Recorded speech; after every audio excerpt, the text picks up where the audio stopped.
So good day guys, this is MS Pet Corner's first video vlog and para sa ating unang content ay ipapakita lang natin ang beta na in-order ni Sir Ronnie Lago at pati na rin ang Syrian hamster na order ni Sir Prince Darren's H. Villa. Bale, 4 nga pala na hamster ang binili ni Sir Prince, 2 male at 2 female.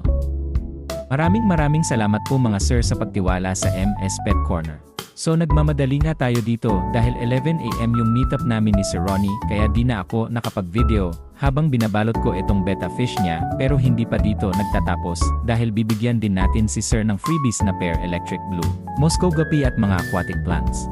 At ito na nga po ang free natin kay Sir Ronnie, pair by M breeder size na po yan, guppy grass, water lettuce at salvinia.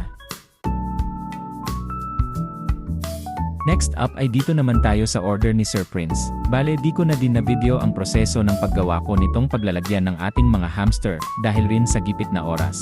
So lagyan lang natin to ng kusot para merong beddings ang mga hamster pag nilagay na natin sila dito.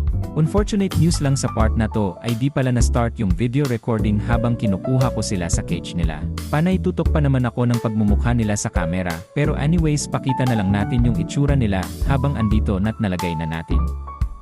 Ilalock na rin nga pala natin to para sure na safe and secured ang ibibigay natin sa ating customer. Ito nga po at tapos na ang ating pagbabalot.